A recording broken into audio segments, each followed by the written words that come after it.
Hello, everybody. Ella J here on behalf of WrestleZone, and today I'm joined by the Queen Cobra, Katrina Creed. How are you today? I'm doing so good. How are you? I am so good. It's been a hot minute since the last time we've shared a screen. The last time we played, we'll give a shout out to the Love Wrestling people. We were playing probably Jackbox at one point and maybe Yeah, fighting to see who the alien is. So it's been a hot minute, but I am it so has excited to been. be back sharing a screen with you, talking to you today. Obviously, we'll talk wrestling and all that in a little bit, but it's kind of ironic because you also have some interviewing experience where in my seat, from what I understand, interviewing bands for an online metal radio show. I know you're a metalhead. We'll get into your Yes. music taste in a minute, but tell me about that experience. How did you get involved with an online metal radio show? Good question, man. I'm not, that's like a different life, it seems. But let's see, how did I get into that? I think I was just really, I was always invested in the metal scene. As you mentioned, I am a metalhead. Yep. I was like, supporting the local scene, going to a lot of shows. And I just wanted to be more involved in the scene as opposed to taking a more passive approach. So I just figured, hey, I mean, why not just talk about music and start a show where I'm doing that because I love talking about metal and just being involved. So I pretty much did that. And it initially started off as a podcast. And then eventually, some people in the scene caught wind of that who were a bit more connected. They had associations with, like, I guess, bigger platforms, including an online radio show called Metal Nation Radio. So I started pretty much hosting shows there and just doing interviews with bigger names. And yeah, it just kind of took off pretty quickly. And it was short, like about a year and a bit, but it was really fun. I had a great time. Yeah, obviously now, you're fully invested in wrestling. I know you were in do they call this is a stupid question? They call it college or university. I know you're going after your psych degree, which we'll get into a little bit Yeah. later. Do you have any interest in maybe revisiting that at some point, just interviewing in general? Possibly. I mean, I actually had a really good time doing it. It was a really good way to just discover more about the background of these bands that Yeah. I was interested in. Just because, like, I didn't want to ask the same questions. I'm sure you're aware you want to do research, and you know what I mean. So I ended up finding out so much more about them. So that was really cool, and just meeting them, it was great. So I mean, maybe one day, after wrestling, who knows? It's something that could be revisited for sure. There is a lot of non-wrestling roles involved in, like, there's backstage interviewers, there's Yeah, commentators and stuff. So you have a little bit of broadcasting experience. So I I think that do. could come in, or even, knock on wood, if you're injured or anything, you could always fill in at some point. You'd be like, I got the Exactly. experience, guys. I got this. Exactly, man. Now I'm so curious. Can you tell me some of the notable music figures that you've interviewed? Yeah, so the biggest one for me was actually Vinnie Paul from Pantera. I actually have, Cowboys from Hell, which is the Yeah. Pantera tattoo right there. So that was huge for me. I also interviewed Bam Margera as well. I interviewed Dan Lilliker from Anthrax. Gosh, Devin Townsend from Strapping Young Lad as well. Geez, I'm trying to think. There were, like, I interviewed Mantis from Venom. Like, so yeah, like quite a few different bands. Onslaught as well. Yeah, Skeleton Witch. If you're into that, it's a bit more like niche, I guess, in the metal scene. But yeah, so those were some of the names of the people that I interviewed. Of course, as I mentioned, Vinnie Paul being a huge one for me. I was beside myself, and it might have been my first big interview too, Hmm. which was really stressful for me. But yeah, Yeah, I know how that goes. I'm so curious. I'm sure there's archive. Do you know if there's a way for us to listen to them if people are interested in, like, metalheads like yeah, yourself? yeah. Yes. So I don't know if all of them are online or if you can find them, but the Vinnie Yeah. Paul interview is online as well as the one with Bam Margera. That much I know. At least it was last time I checked, which was a while ago. Um, And so I think for them specifically, it was actually with a website called Hard Times. And yeah, so I believe if you're probably right, like Vinnie Paul or Bam Margera interview in Hard Times, I will very likely be popping up. Back then I used to have like long blonde hair with a Oh bandana on. yeah. So if you see me there, that's me. Yeah. I feel like we've all gone through phases, exploring with our hair and all that, but you have Yeah. this gorgeous red hair today, and Oh, all of thank that. you. Obviously you're a big metalhead, but I know you're into a lot of other music as well. So tell us about your music taste overall. Yeah, I mean, I kind of like everything, to be honest. Like, Yeah. obviously, I'm a huge metalhead. I look like a metalhead, and I love that aesthetic. But at the same time, I do like a lot of electronic music and down tempo stuff. That probably came to be just because I was studying for my psych degree and everything, and I would listen to a lot of down tempo stuff to just study, so it wasn't just like Yeah. nothingness and it wasn't so like boring the whole time.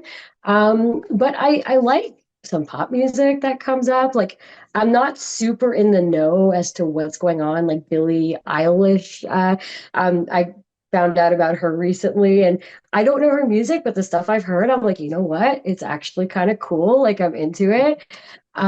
So yeah, I'm not in the know, but when it comes on, I'm like, I could dig it. This is pretty cool. Yeah. And yeah, like pop country, like literally everything, to be honest. Like yeah, I again don't know much about pop country, but Carrie Underwood, That's my pretty cool. genre. Pop country Oh is my yeah? genre. Oh yeah. Oh, Oh you're yeah. gonna have to send me like a playlist or something because I want Girl, to dig further. it's really sad, like how much so I keep a playlist of like the whole year. So like songs that I love, I have a whole 2024 playlist. I don't know, do you Nice. use Spotify or Apple? I don't know. Um, Spotify.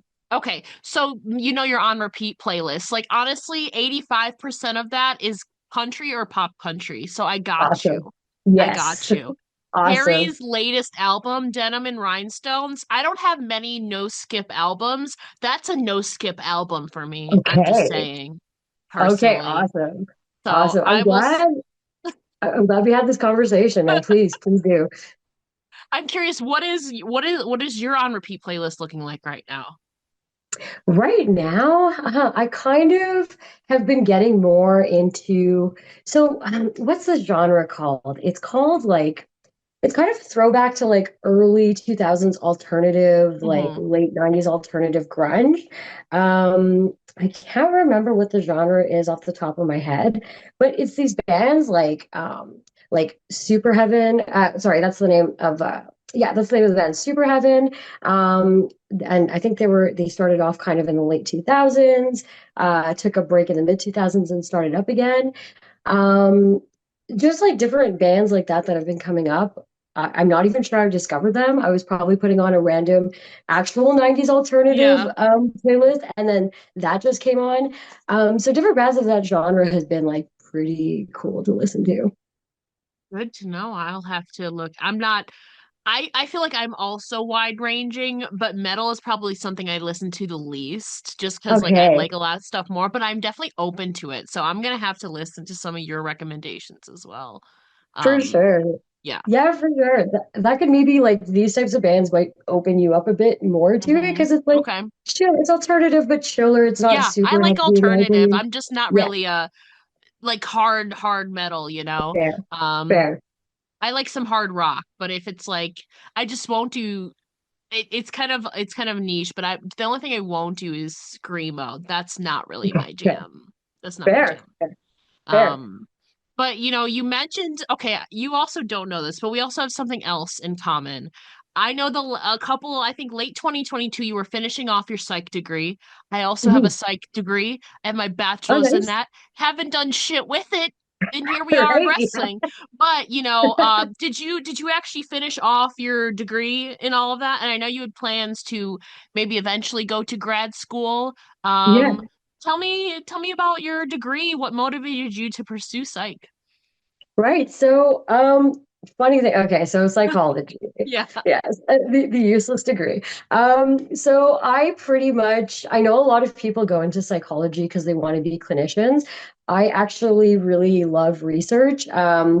And although, I obviously find, clinicians have an important role, I Yeah. really just love doing research. I love being a part of research. And oddly enough, the reason I got into psychology was because I left my friend's party like this was like gosh 10 years ago or or something like that. I love my friend's like house party, like a bit buzzed, and I went home and I was like on YouTube and I was just like watching these documentary, like true crime documentaries, right? Yeah. But specifically on serial killers. And I'm like, man, if I'm like literally ditching a party to go home and like watch this at like 3 or 4 in the morning, maybe I should try to spin this into some sort of a Yeah. career. So I got into psychology, pretty much to go that route.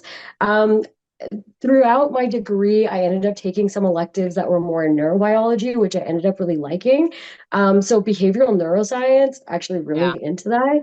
And that's kind of more the route that I wanted to take. And I wanted to go into grad school for research. So I, especially over time, wanted to go and do research if I could in behavioral neuroscience, but especially like specifically when it comes to developmental psychopathology. Yeah. So I wanted to look more into that just to see any sort of brain changes that would happen, DNA expressions that might change over time if someone were to experience trauma at a younger age, and essentially how that would change like how your brain would Yeah. develop. But more importantly, I wanted to look at looking into potential interventions that we could implement that might help to mitigate some of those effects. So, maybe over time, if there was enough research into it, just like finding out what those changes would be, maybe looking at the signs, coming up with some sort of program so that teachers and people in sort of educational institutions can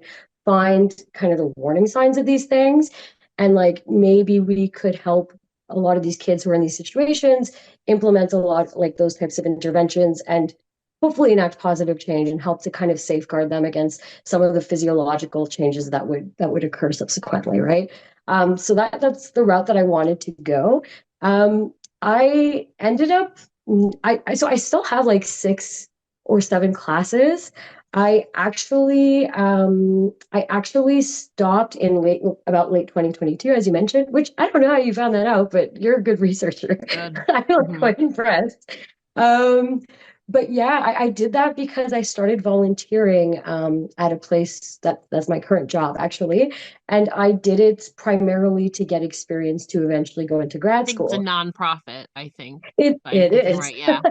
It is. And I initially started off as a volunteer, and then I just kind of kept getting promoted. Like I started off as a volunteer, and then there was like a summer student position available. And then eventually after that, there was like an intervention position, and then a head intervention position. And then eventually I ended up becoming the director of the nonprofit. So I did that for a few years while I was wrestling. And I ended up it was quite stressful between like maintaining I that can imagine. position. Yeah, like especially in the context of like a rental crisis and inflation, like a lot of our services are oriented to people who are in situations of homelessness, who are looking for housing, who are obviously impacted by like what's going on right now. Um, and I also had to like teach myself how to do the job because there wasn't a director. So I was like learning how to do it and just managing that with wrestling. And I went through like a few different personal losses. It was like a lot. So although I'm still at the job, like a few months ago, I pretty much just like trained someone to take my position. And now I'm just doing remote work in grant writing. That's chiller. So I can focus on wrestling more. But yeah. So, so just so I'm making sure, you have 6 or 7 classes left, undergrad wise or grad wise? Oh, undergrad. Yeah. I'm like Okay. still, I Okay. haven't even touched graduate Got studies it. yet, Got it. which is daunting. I completely get that. I feel I was very lucky. I graduated the winter of 2018, walked in 2019, so like a year before the pandemic. Like I kudos to everybody who went through school during the pandemic. I don't Yeah. think I could have done that personally. It's rough. Um Yeah. yeah. That was I mean, psych was always my initial goal too. I wanted to do more counseling and stuff like that. Mhm. But then kind of like similar to you, I started podcasting as a hobby and Mhm. then I became on the content creation side. Now it's my full-time job. It just like That's happened to just awesome. spiraled. So like, you know, That's so cool. um, but hopefully, at some point they always have the luckily you can always go back. And Mhm. that's like maybe a semester and like a summer course. Like that's it. Right? Like that's really all Yeah. you have to do. You're so close. I know, right? Like I'm right there, and that's what I'm Yeah. telling myself. Probably within a year or so, like I'm just Yeah. gonna finish it it's out of my mind, and that's it, Yeah. you know. But A I'm lot of them curious, too. like, Go ahead. oh, sorry, I was wondering, like, what got you into psychology? Was there a specific like field or type of people that you wanted to help out specifically? Yeah, so I had said since like seventh, eighth grade, I grew up what mental health wasn't the best for me. And so I Mm, always felt like, I would never want anybody else to like feel alone. And so like I yeah, always wanted to be a counselor or uh I don't know, or clinical psychologist is what I'm looking for. right. Something within that. And so obviously like I took all the classes that you mentioned. I took developmental psych. I pushed off my neuropsych requirement to the end because like the neuro Yeah, part I'm like not is not my yeah, strong suit. fair.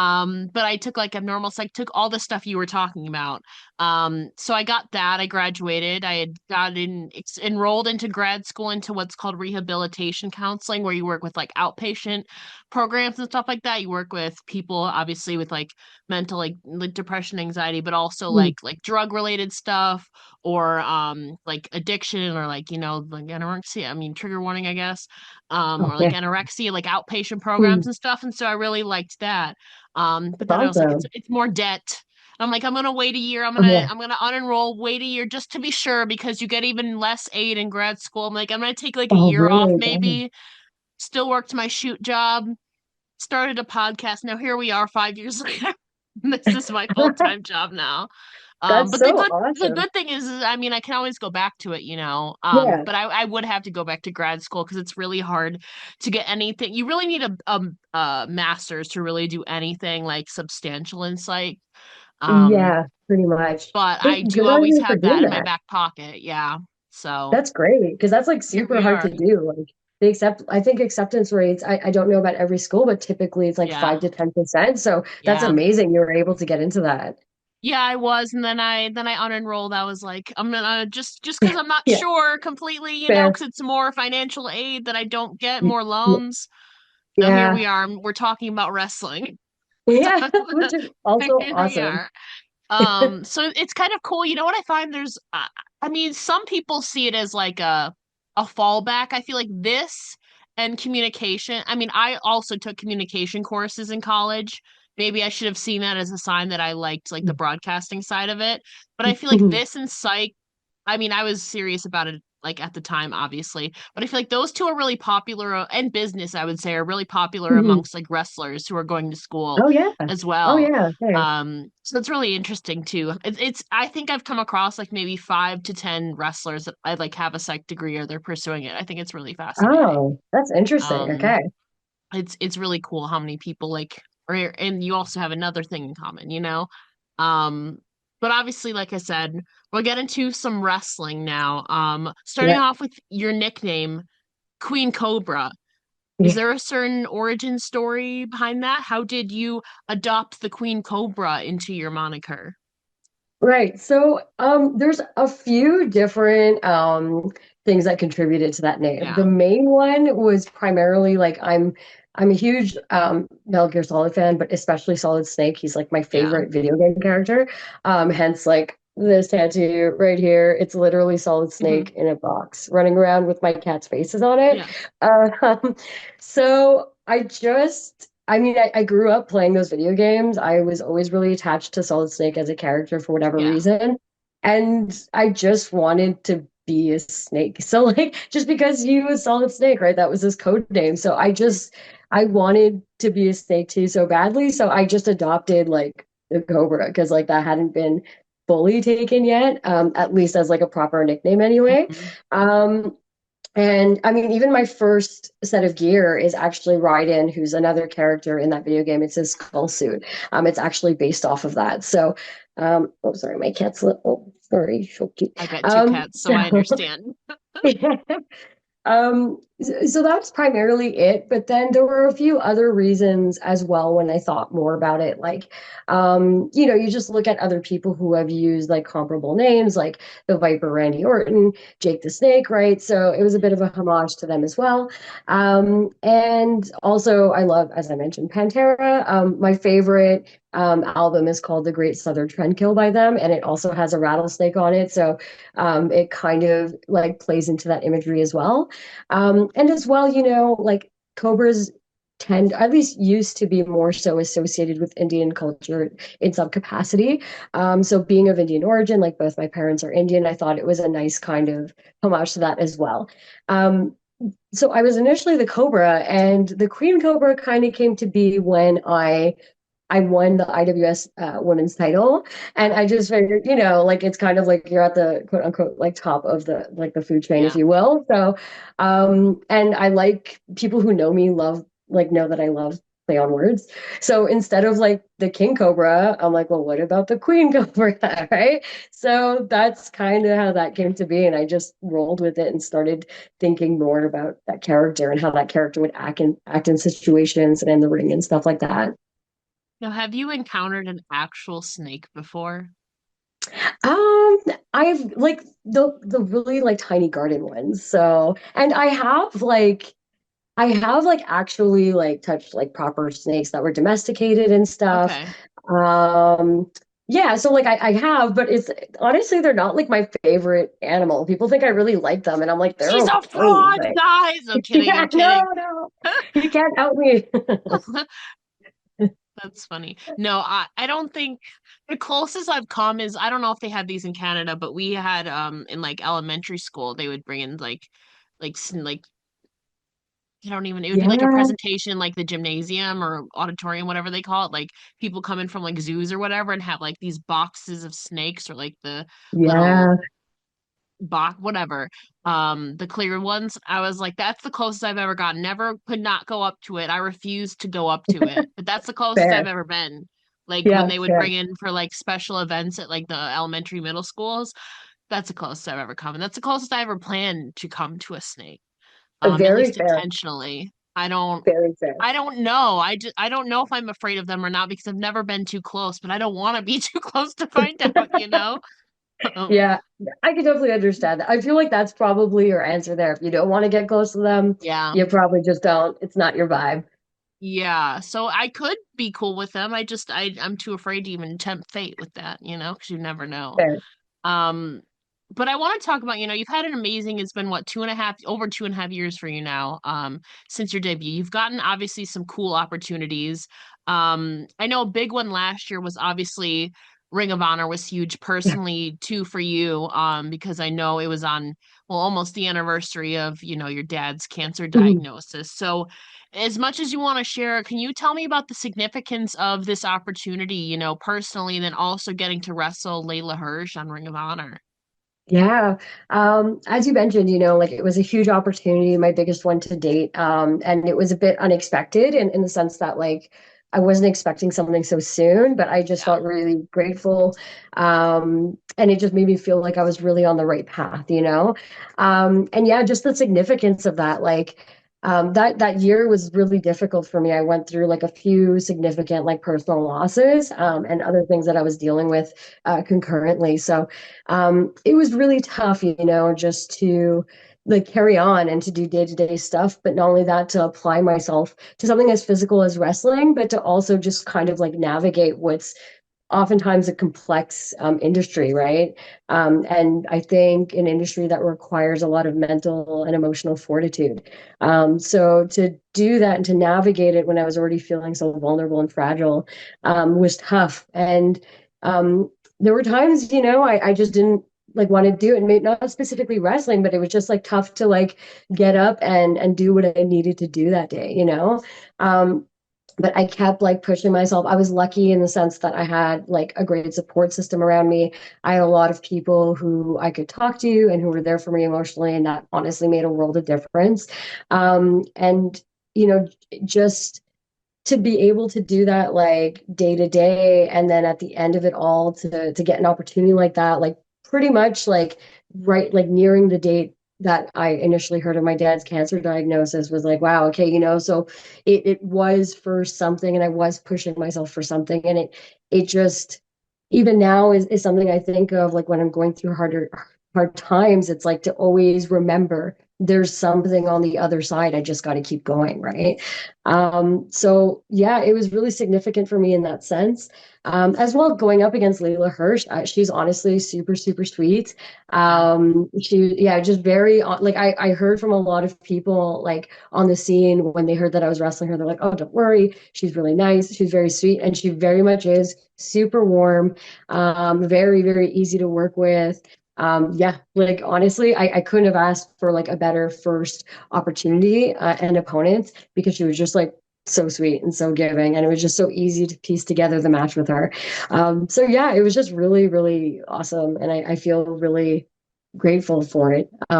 It's so easy to kind of lose sight of your accomplishments sometimes. You're just always going from one thing to the next to the next, but like, when you take the time to like reflect on stuff that you've done, it's cool seeing something like that. It's something that you accomplished, you know?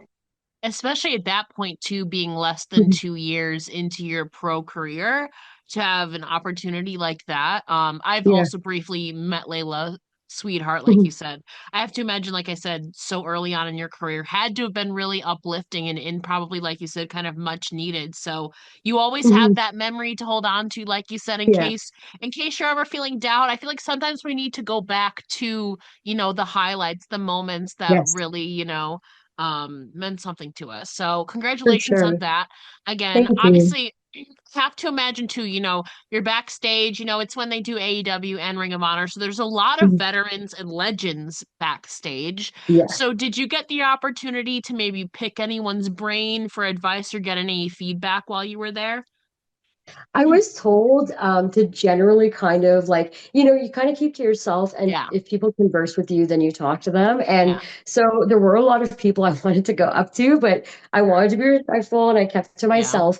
And there were people that would go out of their way. Like, everyone there is quite nice. Like, almost yeah, everyone will say hi to you and smile at you. A lot of people just seem to be very like open and warm, at least in my experience. We did have some people who would come and sit down with us, and just have, actual conversations. But I didn't want to be like too pushy, and pick their brains. So I'm like, whatever they want to talk about, I'm going to talk about that. So, like, we had Mark Henry come and sit down and talk with us, like Adam Cole and Athena, just to name a few, So, again, didn't want to be too pushy. I'm like, whatever the conversation is, yeah. I'm rolling with that. But yeah. There. But, another amazing opportunity you had took you across the pond. I remember seeing Mhm. this and I was Yeah. like, Katrina, what are you doing here? In like the best way, You got to wrestle in the United Kingdom against Chantal Jordan at Pro Yes. Wrestling Eve. I Yes. I know Dan. Dan probably put this together somehow. How did this opportunity come to be, and how was your experience across the pond? Oh man, I honestly loved being in Europe. It was such a great experience. I Honestly, I went out there and I took a chance. And it's kind of what I did for Mania Week too, where even for Mania Week, I went down to Philly not really having bookings. And I went there and had an amazing experience. I got two bookings. Like, I wrestled Joey Janela at some point. Yeah. And so I kind of used that as like when I was going to the UK. I'd reached out to like 30 or 40 different promotions, I swear, like cold calling, and like I barely heard back from anyone. But Eve was one of the few promotions that actually got back to me saying they might have something, but they couldn't necessarily promise it, because at that point there was some talent coming in from Japan as well, Yeah. and they had to figure out a card with them. And so I was actually hesitating, because by that point I didn't have any bookings, and I'm like, man, I don't know if I want to spend all of this money and like go there on the off chance, right? But I Yeah. did want to go there and at least like train in new schools, just pretty much like find a different approach, or understand a different approach to wrestling, right? Like, in wrestling and as a wrestler, it's so important for me to just constantly be learning, and to like continually be mentally stimulated, and to just learn from like any sources as much as I can. So I thought to myself, even if I go to like England and Ireland and I don't get a booking out of it, I at least am learning from like some of the top talent around there. I'm pretty much being infused with their knowledge that I can bring back here. So it was a chance. And I went there with like no booking, but I was like, you know what? It worked out with Philly. I'm just going to put the energy out there and manifest. It's going to work out. Like I've told myself that so much in my career where I'm like, you know what? I'm just going to go and it's going to work out. Like I believe it will somehow. And it very much did. So um, I went to Eve, like he told me, he's like, come by, like maybe we'll have something I don't know, but you're more than welcome to come by. And I'm like, look, at the worst, I'll just come by and help, right? And show face. Like I'm already here. I don't mind. But what was especially like crazy about it for me is that like I went there initially, like one of the wrestlers that inspired me to go there was Will Ospreay. And I'm like hanging out He's on there, find out all the commentary that match. night. He Yeah. was, yeah.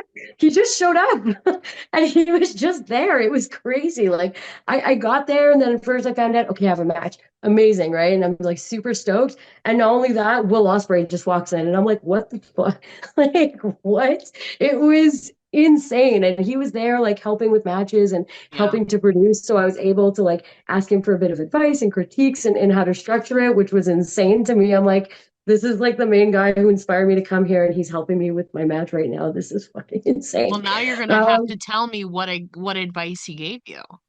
Yeah, so I think when it came to like match planning and stuff like that, we were trying to like find him to like bounce off ideas, but he was so busy running around back and forth that we couldn't. It wasn't until afterwards where I asked for more so his critiques or advice. Mhm. There was something about the end in terms of like how we went into like this manager spot at the end, which he suggested we could have done it differently, Mhm. which I agree, like in terms of like the pacing and how it built up to that. But otherwise, he seemed like quite happy with it, and he didn't have any critiques. And I was like, "Wow, okay, that's fucking crazy." But see, he said he liked my fire, which was cool because I'm not usually a face, right? I'm usually a Yeah. heel, so it was like a lot more pressure to essentially wrestle differently than what I'm typically used to. So to hear that from someone I respect so much was just amazing. It was especially scary too because Dan told him that my trainer was Speedball, and he was like, "Oh," and I'm like, "Oh no!" Like there's like more pressure to. Their matches have been so freaking good. Like Oh honestly, God, last year to me that was like a match of the year contender. Mhm. Incredible. Them two together is just like mind Yeah. blowing, Yeah. honestly. Wow, what an amazing opportunity for you. And Yeah. you said you got to train where and who did you train with while you were there? You said you had were training around England and Ireland. Yeah, so initially I wanted to train at Rev Pro School when I Okay. was in England. I actually met Michael Oku, who was wrestling at C4 coincidentally, like the month before I was about to go, Yeah. or a few weeks before. So I was like, yo, like I'm thinking of going to England. Like, where should I go? And he, of course, like suggested Rev Pro, where he trains sometimes, but he's also one of the trainers. So Yeah. I'm like, hell yeah, I'm so down. But when I got to England, I was pretty much sick the whole time. And I was so bummed. And I was actually sick during that match too. But I'm like, I have to, of Yeah. course, like, Yeah. I don't care. Like, I'm going to do it. Which was unfortunate. So I didn't get to train. And I'm like, I don't know when I'm going to be in England again. So the energy that I had, I'm like, I'm going to do some sightseeing stuff because I don't know Yeah. if I'm going to come back. So I'd Yeah. spend a couple hours out and then I pretty much would just like die in my hostel. Okay. But when I was in Ireland, I ended up getting like an opportunity at this promotion called Hard Knocks as well. It was this little like um, tiny role that I got pretty much in like kind of like a gauntlet squash match. But I was like, hey, I'm just happy they put me in there and they were nice enough to include me. But I did train more extensively there. And I trained at Fight Factory as well as OTT That's a big school. one. Yeah. Yes. Fight Factory is amazing. Like their Yeah. training is great. OTT as well. It's really good, but like the cardio and stuff that they make you do at Fight Factory, like the warm up Yeah. before the actual training is insane, honestly. But it was so great and I felt it was so enriching to me. Like I felt like I learned so much, honestly. Yeah, and hopefully we get you back there in the future. Maybe. So again, I'm not sure how familiar you are with the UK scene, and obviously you've met some people, you got to network and stuff like that. Who are some other competitors from the UK scene should you return? Would you like to work with in the future? Man, they have an amazing scene over there, especially when it comes to women wrestlers. Like I Yeah. saw it when I was like at Eve and I was watching some of the matches backstage and I was like, holy fuck, like these girls are really good. So there's so many of them, honestly, that like I would love to go up against. Honestly, I mean Sapphire just because Sapphire Reed. Oh yeah. yes. She's so good, and just because she was involved in my match with Chantal, Yeah. in some capacity, and like I felt like we bonded a bit over that, and then just getting more acquainted with her, seeing her body of work, I'm like I would definitely love to wrestle her. There's so many people. Debbie Keitel is also really good. Yeah. I'm she's Everyone there was honestly so nice. Like they were so sweet. Debbie Keitel as well, so warm as a person. And I heard of her and I saw some clips here and there, but then I actually started watching proper Love her. matches and I'm like, Yeah. yo, she's great. Like Yeah. she's great. I love Martina as a person. I bonded with her like quite a bit when I was there. So I love to have a match against her too. Like Yeah. even Raven Creed, Anita Vaughn, just when I'm talking about Mhm. the Irish girls. But when you look more at like the English ones, like of course Alex Windsor would be like amazing if I could. Um, and so many girls out of like what's now being formed as the Cutthroat Collective as well, like Nina Samuels too. Like there's just it's endless. There's so much talent there. Millie McKenzie too. I've been watching some of her matches. Amazing. It's crazy the depth of talent they have there. Honestly. I know. I love the scenes around there. Mhm. It's Yeah. funny because some of them are I'm just imagining you and Session Moth, like her getting like her energy, like she honestly has that metalhead energy, but like a drunk metalhead energy. So Yeah. I feel like you guys would vibe if you really well, especially if you had some alcohol in you. So For that sure. I'm just imagining that in my head. I feel like that would be a really fun tag Yeah. team. Um, Debbie I Keitel love that. too. She's more like she loves her coffee, but she's also Yeah. kind of like she's like a sophisticated snob, I feel like is her character. Exactly. Very sweetheart person. But Yeah. she's also a little bit different than you as well. Yeah, I would for love to sure. see the juxtaposition there. I'm just trying to imagine it. Oh my So gosh, yeah. hopefully we get you back. Do you have any maybe plans to return there in the future?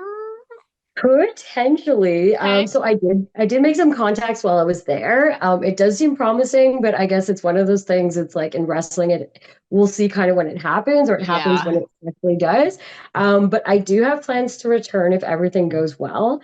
Actually, next year, like what I want to do is I kind of want to split my time between Canada and the States as well as Europe. So part of that being by next year from between August and October if I can. I'd like to base myself out of Ireland again because I loved Ireland. I love the people. I just Irish people are like my people. They're just like Yeah. super sweet and helpful to like strangers, like just super funny, little jokesters. They're vulgar. They're like just my type of people. I love them. So, and the training was great and I got on so great with the people there. So I'd love to base myself out of there for a couple months if I could.